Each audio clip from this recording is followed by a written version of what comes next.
We not from Africa, bro. Damn. Okay. Tell me more about that. Like we not from Africa, bro. Okay. Like.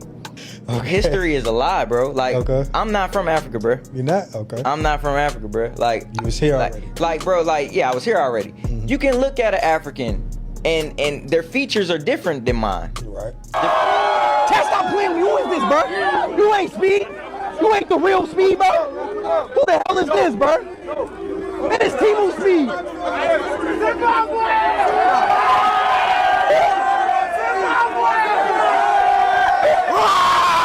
Who is you, bro? Hey, yo, Chat, who's this? Bro, who is this, Chat? Your brother. Chat, who the hell is this, bro? Your brother, man. You ain't my brother. I'm your brother, man. Who? Who your dad? Who your mom? Who your mom? Call your mom right now. Call your mom right now. Now you call your mom. Now you call your mom. You call your mom, I call my man. Or you call your mom and call your mom. Call your mom and you call your dad, call your mom. Now you shut the hell up. Wait. Who the hell are you, bro? Who are you? Who is you? Who are you? You ain't Speed. You in my country. Man, what? I'm sitting around. Yo, Jamal. Wait. What's good, bro? What the fuck? Yo! What good, my brother? My brother! Yeah! That's my brother! That's my brother! That's my brother! Oh, he ain't foo-foo! He ain't good! He ain't good! Yeah, he ain't good, man! The features are different than you. Like, you look like you Indian or something. Like, for sure. You might be Indian. You might be, I don't know, Eritrean right. Or something, bro. I don't know. But, like, I'm starting to slowly unlearn the shit that talk to us, bro. You're not going to just put something on me and just say that's where you from. Okay. I'm not from Africa, bro. I don't have no family from Africa. That's a fact. Like, you feel what I'm saying? Like, I have friends from Africa now that I met them through the internet and shit, we talking stuff. Yeah. Friends can turn into families, but bruh, I don't know nobody there. That's not back home for me. Yeah. What's so bad about having African descent? My nigga, you're not Cherokee. Like this whole FBA movement, I know I'm gonna get some hate, but bruh, it's so stupid to me. We sitting here arguing about who African and who not. My nigga, they look at us the same way. This is exactly. We not from Africa, bruh. Who the hell is this? I can't believe you ain't hoop your ass. What Speed is this? I don't know, man. Who the hell is Speed? Go ask your mom right now. Call her, bro. Which Speed is this? I'm at Speed. What? He what? Hey, brother, you gotta calm down and listen. Who your mom and who is your dad? Why do you look like me? He might be a cousin. Brother, you gotta talk to me. Okay. You look just like me, son. You gotta hear me. Who's your mom? Who's your dad, brother? Okay. Me and you look just alike. You gotta come to earth. Lock in and listen. What's so bad about having African descent? Okay. Yeah, I came up with the term foundational Black American based on Native Black American from Claude Anderson. Wow, that's deep. All the new groups coming into America, they're coming in higher than we are because this country operates off of a preferential acceptance program, which means that groups are coming in based on skin color. They're going from the lightest down to the darkest. Light, yellow, brown, black. And that's what our immigration laws are based on. And black folk would not be able to penetrate through those groups to get to the white society when that happens because those groups owe us nothing. They don't understand our problems and they are competitive with us and we don't begin to be a little more aggressive about being in a competitive posture. They're going to eat our lunch. It's been taken off. You know, I go on Clubhouse and there's these really interesting debates between foundational Black Americans and Black immigrants from Africa and the Caribbean, and it gets a little nasty sometimes. It does get nasty, yeah. And it's sometimes a little offensive. Me being that I have roots, my roots are in the Caribbean, but my roots also go to slavery. In fact, I could trace my roots to the actual name of the slave that is a descendant on my dad's side, named Julian Alonso, who was a runaway slave from an island called Curacao. Not too many people can name the person in their family who was that slave.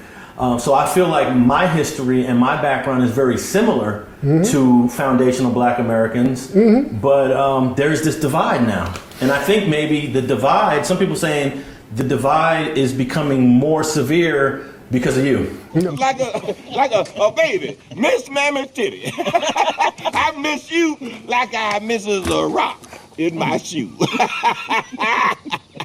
Now, I ask you, who this nigga on that name? It's Snowball.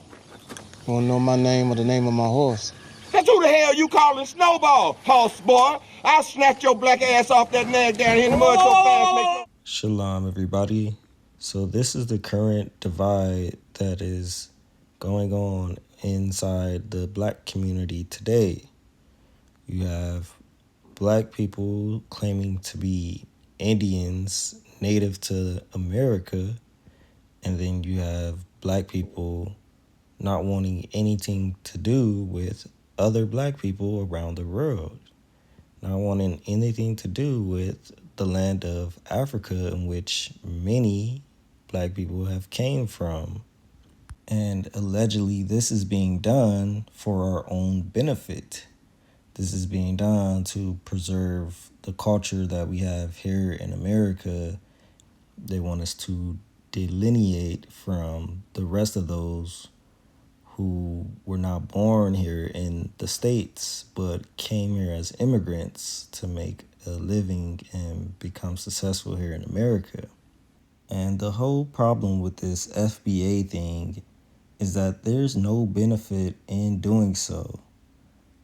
No matter how hard we try to put ourselves in front of other immigrant groups, this country is not going to recognize us for all that we contributed to.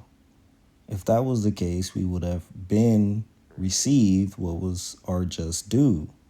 As someone who loves to study history, including history of my own as a so-called Black American, I've seen how our people has volunteered to fight for this country, to go overseas to fight wars on behalf of this country, and then to return and be treated less than a man.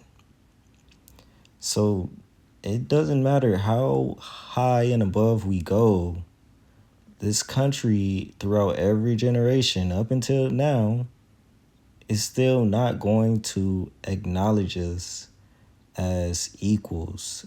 So this is the major flaw that I see with the whole FBA thing, because they think by claiming to be rooted here in America, claiming that we built the country up, which is true, but they think by doing so, by pandering to that we are going to be accepted in this country.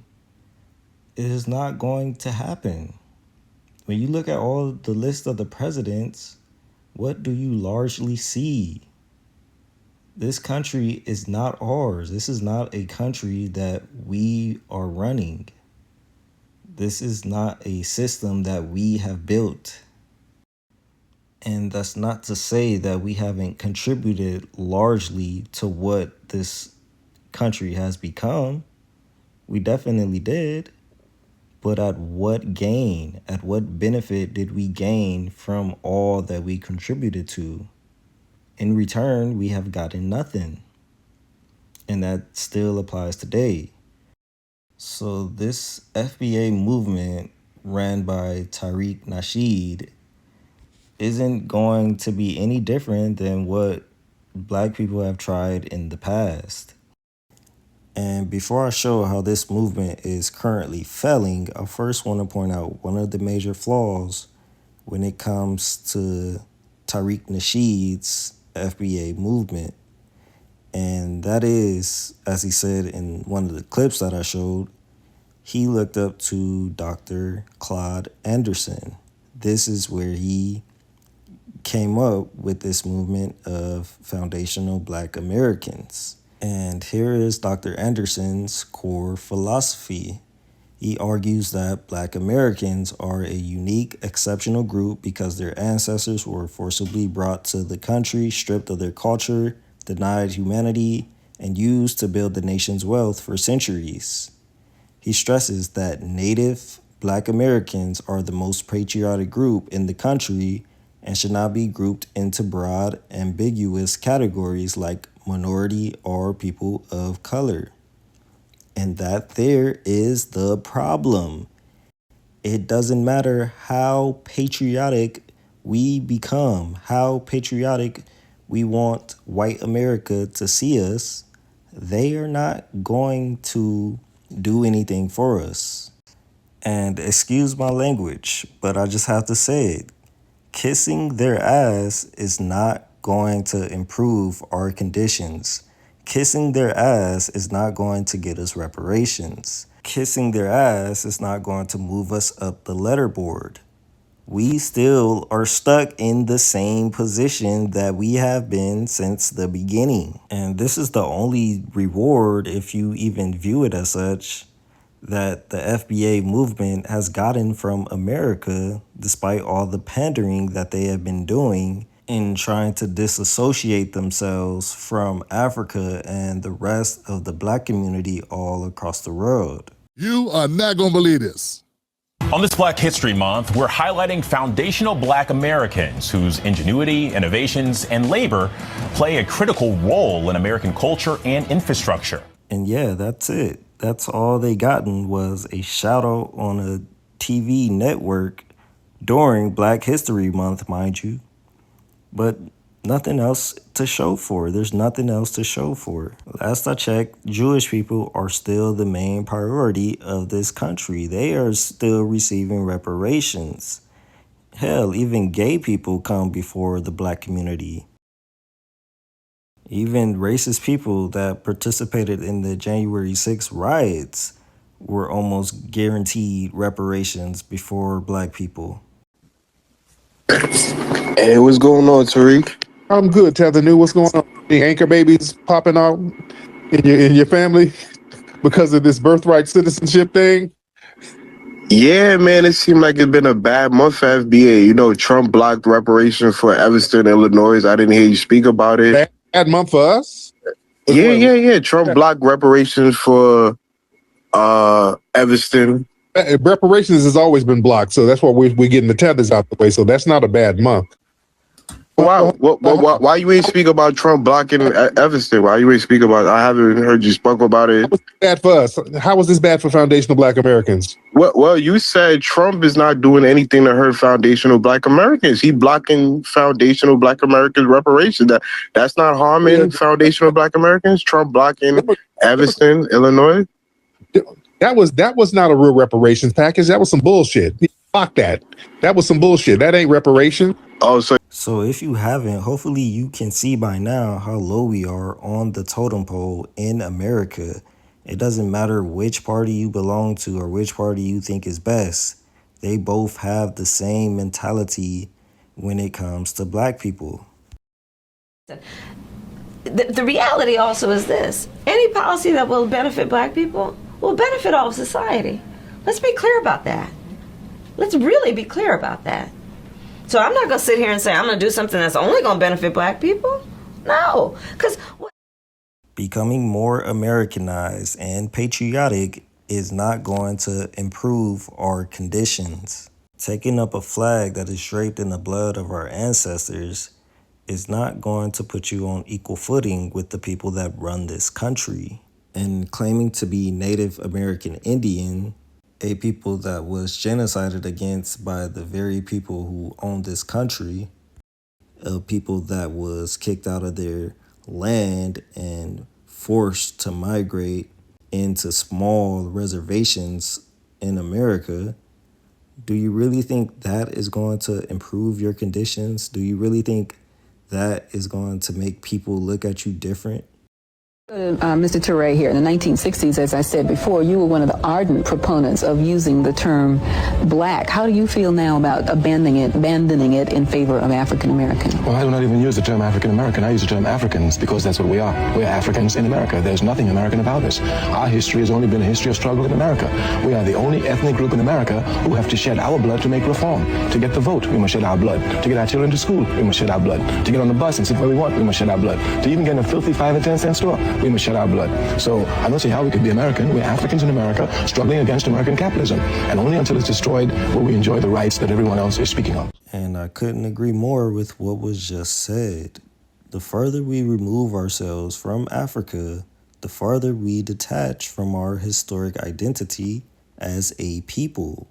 What is a tree without its roots? A tree without roots will die off. Roots is foundational for a tree to grow. We cannot grow as a people if we are cut off from our own history. Just ask yourself, if our prior history to enslavement was of no effect, Why did our oppressors try so hard to strip it away from us? Why did they try so hard to conceal our identity as to who we were before we became enslaved? It's because there's power in knowing who we are. And that is what I am going to provide to you today in this video. Let's get down to the identity of who we are as a people, as we all were dispersed out of nations. And last I checked, there was never a nation called Black. There was no Blackistan, Blackland, or even Black America. This is a new concept. So who were we before enslavement? Genesis 10, verse 32. These are the families of the sons of Noah after their generations in their nations, and by these were the nations divided in the earth after the flood. So what nation, what ancient nation did so-called black people belong to before we got to America, before we became known as Black Americans? If we were able to travel in the past and retrace where our ancestors had came from, here is what we would have got. All roads lead back to Africa. If you are a Black American, more than likely your ancestors were brought from Africa. The problem today is there's a level of self-hate that our people have towards Africa because it has been demonized so much by our oppressors. Earlier in the clip, I showed when IShowSpeed, a so-called foundational Black American, traveled to Africa, I believe, last year. And he went all around touring Africa. And amongst those countries, he found those who looked like himself. He found those who even looked like his own brother. And the places that he visited were rich in culture. There was so much history tied to him. He even got to see the history of a place that we are connected to as so-called Black Americans, witnessing the point of no return located in Wida, Benin, which is also called the Kingdom of Judah on old slave maps. This is where slaves were brought from Africa and then shipped off to America. And I don't know if people really realize the significance of IShowSpeed being a descendant of slaves that were shipped off from that port thinking that they would never return, in which they didn't. But now we've reached a time where their descendants, being free, were able to return through the same port that they left out from. And that's what we're doing by studying our history and knowing our roots. We are returning through the doors that we have came out of. And what makes it easier is we live in the age of information. We have a library in the palm of our hands.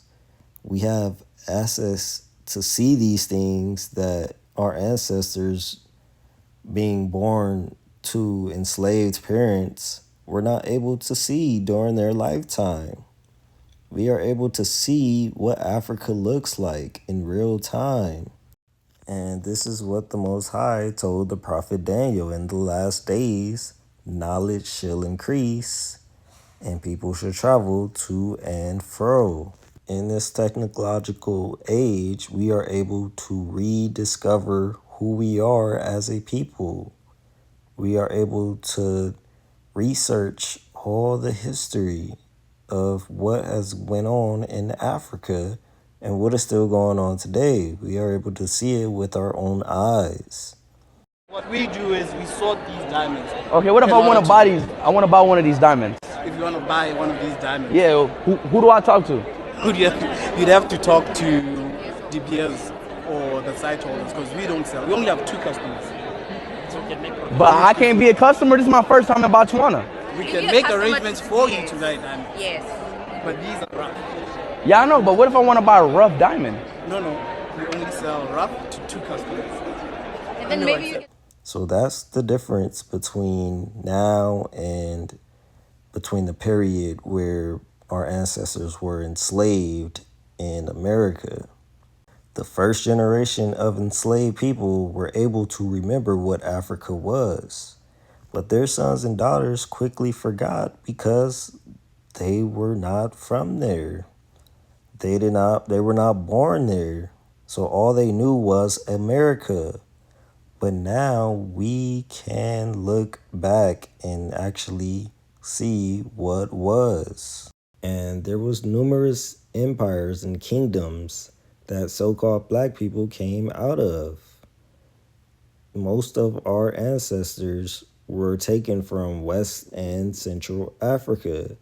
And in those places, you had kingdoms such as the Congo, the Ashanti Empire, you had the Ghana Empire, you had the Songhai Empire. There's various kingdoms that we came out from. And some of those kingdoms were also fairly new. Our history goes even further back than those kingdoms. Those were just the last places that we trace back to. Now, for Europeans, they labeled this as Negro land. All these kingdoms and nations in Africa, they labeled it all as Negro land, which is the land of the blacks. And so did the Arabs. They called it Balad el Sudan, which is also land of the blacks. But it wasn't just one entire kingdom of black people. It was various nations and tribes all throughout Africa that we trace back to. And instead of exploring all this lost history that goes back into Africa, our people today only want our history to begin with America, a place that has done nothing good for us. So now, because the Native American Indians were labeled as copper color because they were a people of color, like most of the known world was, majority people on this planet is melanated. Majority of the people is black and brown on this planet. But we want to cling on to being Indians. So let's examine why that is not so. You can't go around claiming that every black person you see is a Native American Indian because Native American Indians have their own identity and history. The characteristics of a American Indian was a copper color. As I said, most of the world was melanated, but they also had straight black hair. Now that alone is enough to tell you that these people were different than the so-called Negroes of today. How many Negroes do you see walking around with straight black hair? Even for a person such as myself, whose great-great-grandmother was a Native American Indian woman, I don't have straight black hair. I have the hair of a Negro. My hair is nappy and woolly, just like the Messiah in the book of Revelation. I don't know what type of delusion people are under today, but I know when people see me, the first thing that comes to their mind isn't that I look like a Native American Indian. When people see me, they see a Negro, they see a African, they see a black person, whatever you want to call it. That is the first thing that they see. They do not see a Native American Indian. And I don't have a problem with that. I am not ashamed of the way that I was created. I am not ashamed of who I came from. I am not ashamed of my people. I am perfectly content in being who I am. I don't have to cling to another race of people. And the majority of the indigenous people that made itself to America, they were ancient Paleo-Siberians. These people came from East Asian lineages, and they were split into two branches, one which remained behind in Siberia, and the other which crossed the Bering Land Bridge to populate the Americas as we know it today. Asian Pacific populations descend from a single southern dispersal route which rapidly diversified after arriving in the Southeast Asian region. The last common ancestor was most likely located in Northeast India, where all modern Asian Pacific nations dispersed. Okay, so as you can see, Indians are also a dark-colored people. They also have straight, long black hair, which is not the same phenotype as Negroes today. Now, Negroes did have interracial relationships with these Native American people. You had Black Seminoles, who was a unique community of free blacks and freedom seekers who escaped bondage from rice plantations in South Carolina and Georgia. These people were known as Gula people. They fled to Spanish Florida in the 1700s, forming a powerful military alliance with the Seminoles. And with this close relationship between Negroes and Native American people, you have plenty of Negroes that have admixture of Native blood. But to say that we all are Native American people, that is a stretch. Most of us came out of Africa. Majority of slaves who were brought to America were Gula and Geechee. These are descendants of enslaved West and Central Africans. While the term Gula is more commonly associated with the coastal populations of South Carolina and North Carolina, Geechee refers to those living along the coast and islands of Georgia. They developed a resilient nation within a nation that has maintained its roots. Once we retrace the steps of our ancestors who got off of those slave ships, you get to find out who we are as a people, especially in this age of technology. So from my research and understanding, most so-called African Americans or black people are descendants of those who came out of the Bantu migration.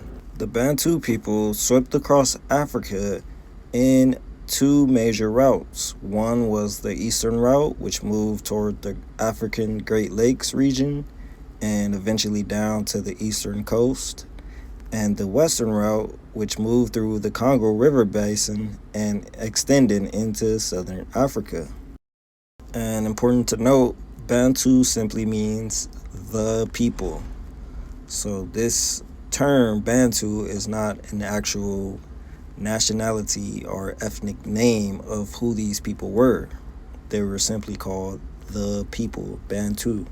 So as these people migrated, they brought along with them agricultural and metallurgical innovations that allowed their populations to thrive and integrate with the local indigenous groups who were already in Africa. The Bantu people brought along with them the mastery of iron working. They knew how to smelt iron, which revolutionized both their daily agriculture and warfare capabilities. They also were advanced in methods of cultivating crops like yams, plantains, and bananas that produced steady food surpluses, which in turn supported larger settlements and complex societies. Today, roughly 30% of Africa's population, which is now over 350 to 400 million people, speak a Bantu language. Their vibrant legacy goes far beyond the continent, as millions of Afro-descendant people in the Americas, including African Americans, Afro-Brazilians, can trace part of their DNA and cultural roots to Bantu-speaking ancestors who were forcibly relocated during the transatlantic slave trade.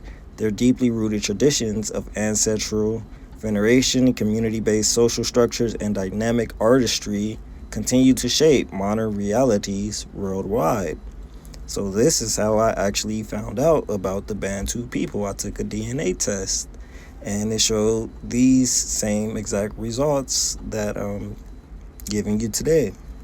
Everyone that is descendants of the Bantu people that migrated into sub-Saharan Africa carry E1B1A. This DNA haplogroup E1B1A is found in approximately 70% to 97% of West African men. It is also the most common paternal lineage among Bantu-speaking populations across Central, Eastern, and Southern Africa. The overwhelming presence of E1B1A in Bantu populations outside of West Africa is genetic proof of the historical Bantu migration. Around 3,000 to 4,000 years ago, allegedly, populations migrated from their ancestral homeland near the present-day Nigeria, Cameroon border and spread across the continent, taking their E1B1A lineage with them. So this is the importance of knowing your lineage. And today we're able to even trace our DNA back to where our ancestors derived from. So for those who are so-called black people in the America and really all over, we carry E1B1A and it is a paternal lineage. And upon knowing this, then you can link back this lineage to nations and kingdoms that were in Western and Central Africa. And once you start to learn about the history of these nations and the oral traditions that were passed down, as well as the culture that they carried, then you could start to make even more connections. And this was something that the colonialists did when they came to Africa. They researched who we were as a people. They started to make these connections. And I'll get to that later on in the video. But they knew that these groups of people that were in the central and west coast of Africa, that they were one and the same. And they also carried similar traditions. So you had the kingdom of Songhai, you had the Ghana Empire, as well as the Congo Empire. And you had other small kingdoms that formed over time, such as the Dahomey Kingdom, as well as Asante, and the kingdom of Zulu. And what did all these kingdoms have in common? They all have the E1B1A haplogroup inside of their DNA, which means all these populations of so-called black people were all one family. Even today, the people in Ghana has roughly 95% of the paternal gene pool that belongs to E1B1A. And in the Congo, they extracted DNA from local graves, which yielded E1B1A lineages. And this matches up with the Bakongo populations that's in Congo today. They share a direct genetic lineage with the ancient proto-historic people. E1B1A has also been found in ancient DNA retrieved from Egyptian mummies such as Ramesses III. This finding confirms the presence of E1B1A lineages in the 20th dynasty of ancient Egypt dating back to 1186 BCE. So these findings show that the E1B1A lineage is not originating from sub-Saharan Africa. If this lineage traces back to Northeast Africa, such as Egypt, this means that the Bantu populations migrated down into sub-Saharan Africa. So they were not the original inhabitants of that region. And this matches up with the oral traditions of most of the sub-Saharan nations. They all claim to have come from Northeast Africa and then migrated into sub-Sahara. In the oral tradition of the Luya people in Kenya, it suggested that they migrated too from the north. This took place first in the south of Egypt, and in one of the Luya's dialect words, Abaluya, that means the people of the north are Northerns. Other sources report that the following Bantu people, the Luya, Baganda, Norwanda, Rundia Barindi, Kikuyu, and the Zulu all claim a southerly migration from Egypt. Moreover, there are many groups of Bantu speakers, such as Tanzania, Mozambique, Congo, Zambia, Malawi, South Africa, who testify as southerly migration from Egypt. There are even groups of people from West Africa who migrated from Egypt into their present-day location. Okay, so what about the Africans who are not related to us that lives there? Where do they come from? Well, their lineage is E1B, 1B, and that's the second major DNA lineage that originates in Africa. It's highly prevalent in North Africa, the Horn of Africa, and the Middle East, with distinct branches stretching into Southern Europe. Historically, these people were known as Hamites. This term was used to describe Afro-Asiatic speaking populations in North Africa, the Horn of Africa, such as Berbers and Somalis, where E1B1B is found at very high frequencies. It is believed that E1B1B first emerged in the Horn of Africa or the wider Nile Valley region. Over a millennia, carriers of this lineage migrated northward, dispersing across the Sahara and throughout the Near East.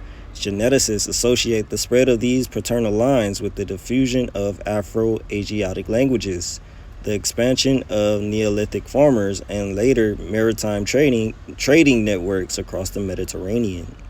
So those with E1B1B were already spread across Africa long before the migration of the Bantu people. They were already native to most of Africa. We, the so-called black people, came around later. But as stated earlier, the Bantu migration started out of Egypt, which means we too were also a part of the Afro-Asiatic family that spread across Africa. And the Afro-Asiatic language family has 6 divisions: Amazigh, Chadic, Cushitic, Egyptian, Omotic, and Semitic or Shemitic. So most of those groups are actually Hamites. They make up the Hamitic people, according to scripture. Shemites, however, have a different paternal line than the rest of these. All of those Afro-Asiatic family members came from the same father. Shemites have their own father. And originally, Shemites were not from Africa. They were settled in the Mediterranean region as well as all throughout Asia. But there was a migration that occurred in ancient times where a specific family came and migrated into Northeast Africa, which we call the Levant or the land of Canaan. So they came to dwell amongst the Hamites. So that's why this specific family is included in the Afro-Asiatic language groups. Plus, Hamites also lived throughout the so-called Middle East a long time ago. They were the first ones to inhabit what we now consider the Middle East. In scripture, we know that one of the sons of Cush settled in the Mesopotamia, that is the land of Shinar, or as we call it today, Iraq. That's also where Abraham and his family were born. So they lived amongst the Afro-Asiatic people, the Hamites. But majority of the Hamitic people migrated down south, filling up the Middle East and stretching across Africa from the east to the west. So here's what we can confirm. The so-called black people of today are not related to the Hamitic people. We have a different lineage, and our migration pattern is not the same. The Hamitic people's migration pattern into Africa happened long before ours did. We came around later on. But seeing as oral tradition states that we came out of Northeast Africa, that is Egypt, that could only mean if we're not the Hamitic people, then we must be Shemites. That's the only people that we fall in line with. Those were the only 2 groups that settled in the Middle East and Northeast Africa. And historically, the only Shemitic people that settled or migrated to Egypt were the Hebrews. The Arabs, they came along centuries later. They didn't enter Northeast Africa and spread across until around 700 AD.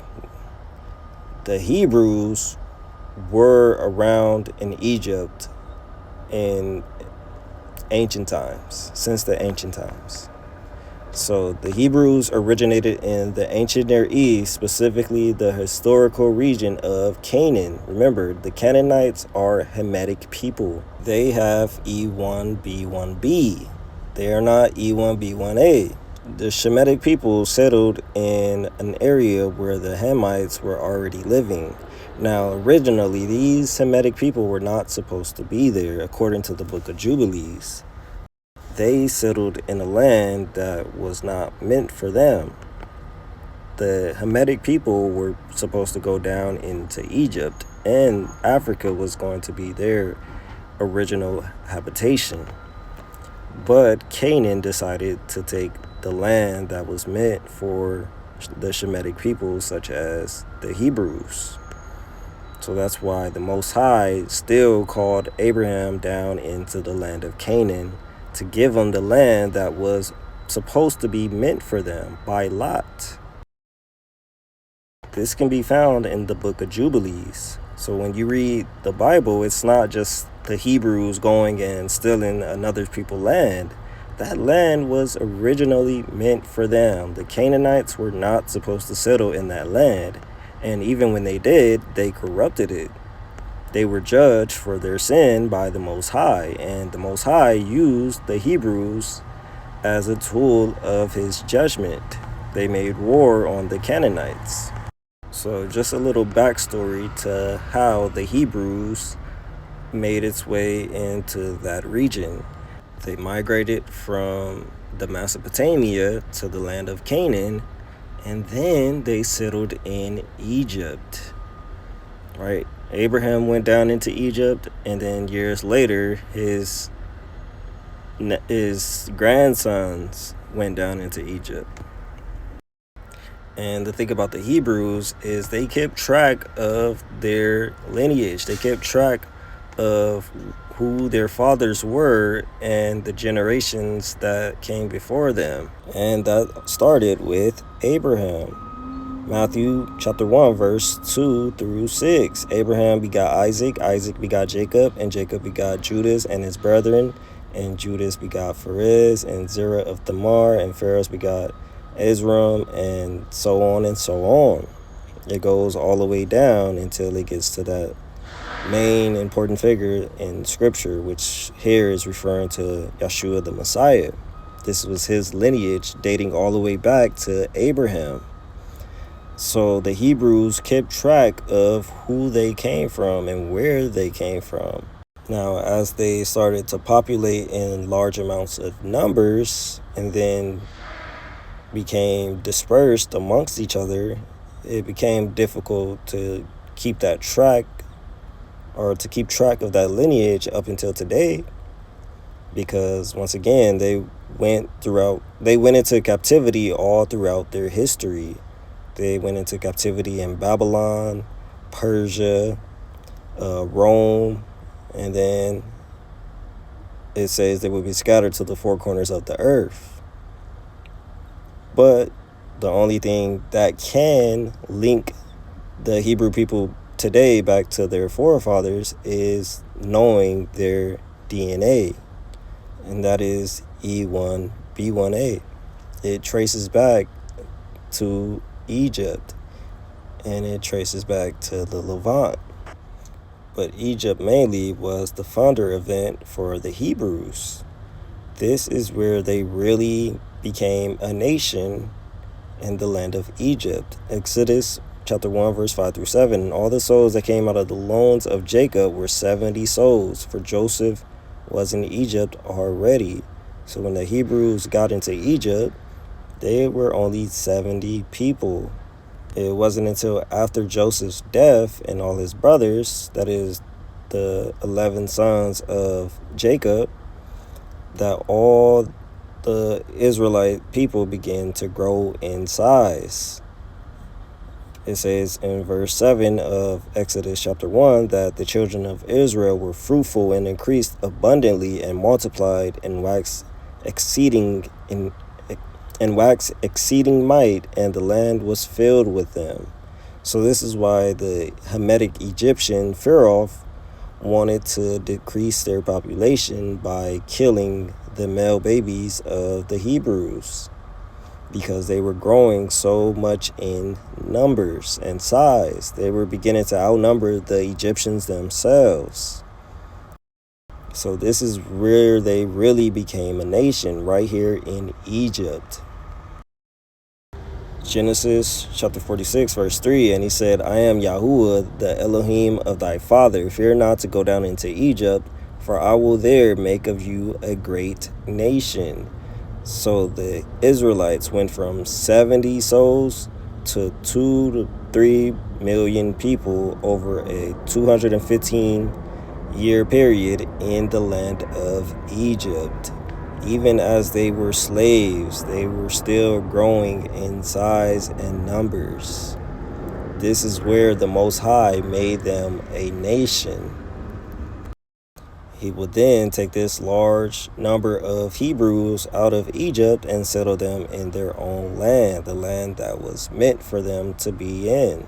But due to their rebellion, we know by their history that they were kicked out of the land of Israel, the Levant.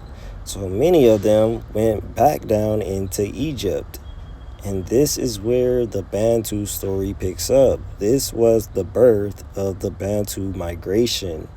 It was when those who were kicked out of the land began to migrate all throughout Africa. This is the story of so-called black people. And it's documented that Israelites and Jews were settled all throughout Africa. It is documented in history. Why do you think this book called The Lost Tribes, A Myth, Suggestions Towards Rewriting Hebrew History, is worth thousands of dollars? Why do you think it's so hard to get a hold of this book? Why are they not making copies of it? Because this information was meant to be hidden. They tried to erase our history, erase our heritage as so-called black people.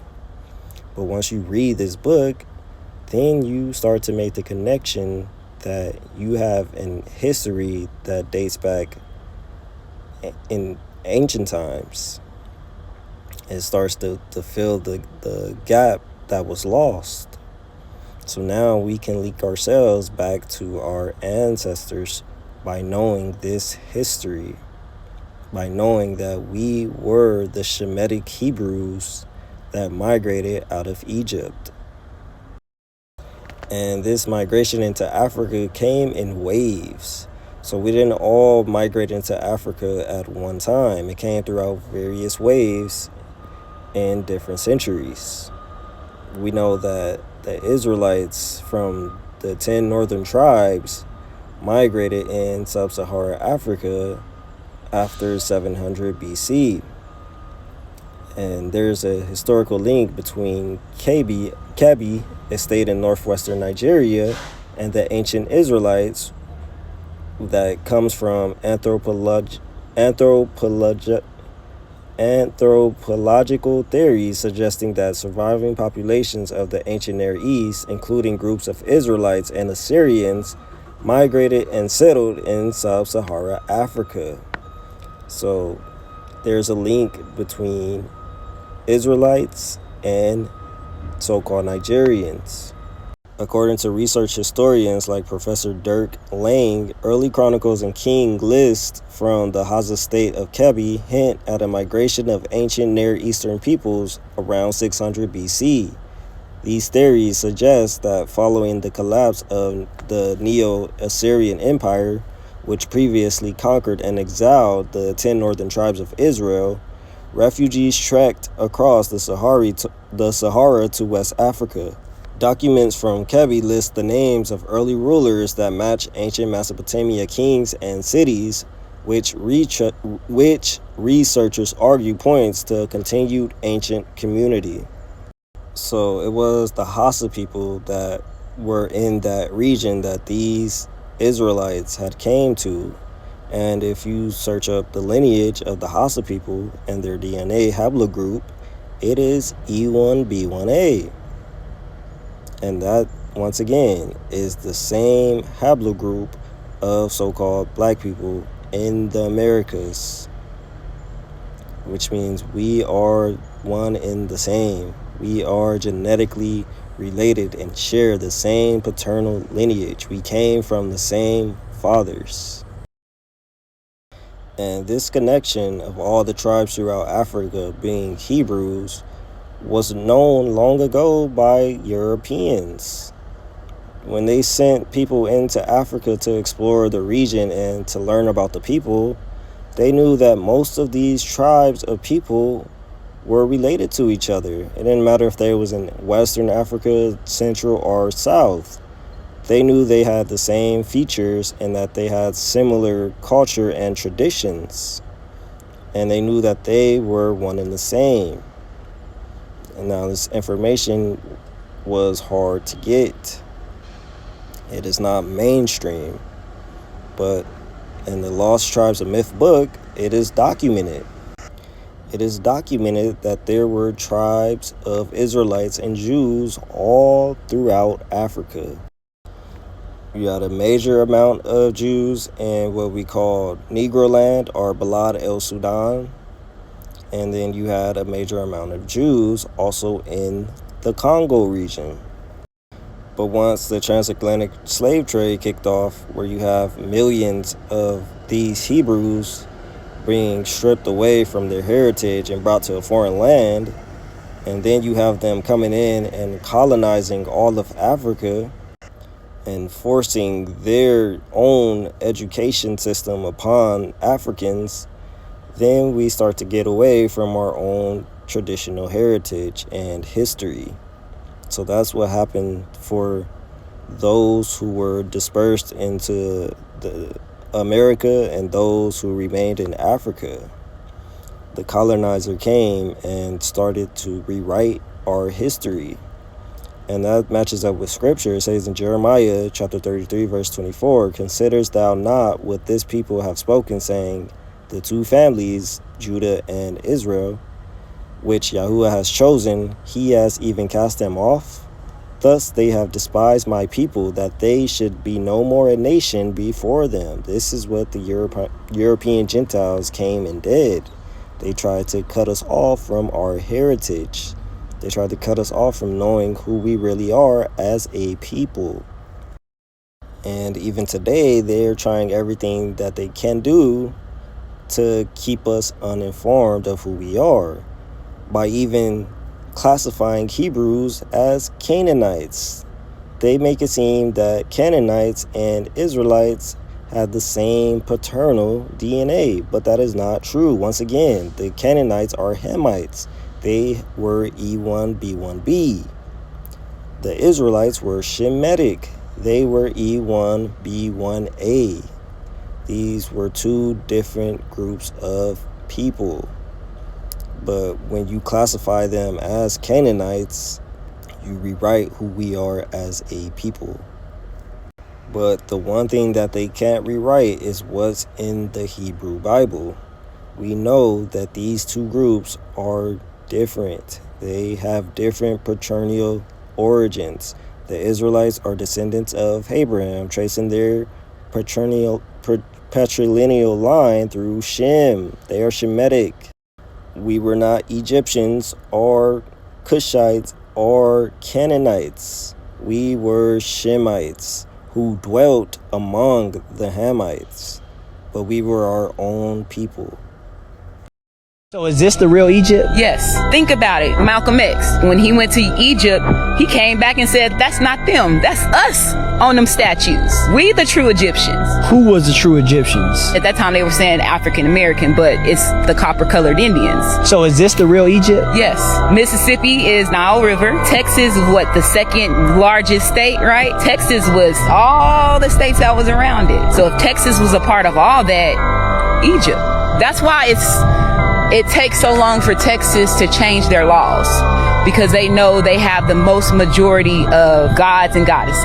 And you thinking about San Antonio, Austin area, all this is tied. I wonder if that's why I was drawn here. Yeah, it's the city of gods. So being lost in this foreign land and having our heritage and history hidden from us, then we start to come up with these different type of concepts of being Native American and Egyptians and stuff like that. But no, that's not who we are. America is Egypt symbolically. We were brought here as slaves just as we were in Egypt.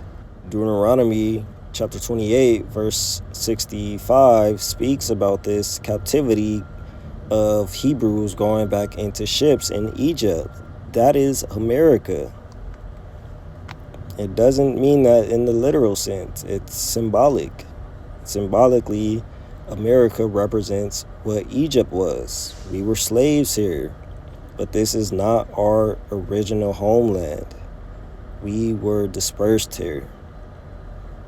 Deuteronomy chapter 32 verse 26, I said, I will scatter them into the corners. I will make the remembrance of them to cease from amongst men. That was a part of our curses for rebelling against the Most High. So when you claim that this is your land, you are still continuing in that rebellion. You are forsaking your own lineage. You are forsaking your own history. Just as we were not Egyptians in Egypt, we were not Moors in Morocco or Spain. We were not Native American people in America. But we dwelt among them too. We were in the same land as them. But we are our own distinct group of people. No matter where we end up, we all have that same patrilineal lineage of E1B1A. What you're seeing right here is Semitic or at least non-Egyptian slaves making straw bricks. It's right there. For centuries, Bible critics would point to the Exodus story. For literally centuries, they would be like, this never happened. It's a national sort of, Semitic myth for national pride. Somebody made this up. And actually kind of the narrative was the Israelites literally were never in Egypt. Bro, this is so fascinating. Okay. So then a few years ago, they dig this up. They find a burial place in Egypt of Egyptian nobles. What you're seeing right here is on the wall of a noble. I'm trying to get this right. The guy's name was Reckmeyer. And this guy, this is on the side of his burial place. He was the second in charge for two pharaohs, a guy named Thutmose III. By dating and just sort of context clues, almost everybody thinks that's the pharaoh who wanted Moses dead. So when there's a whole story about kill all the Egyptian boys and Moses gets thrown in the Nile, he's the dude.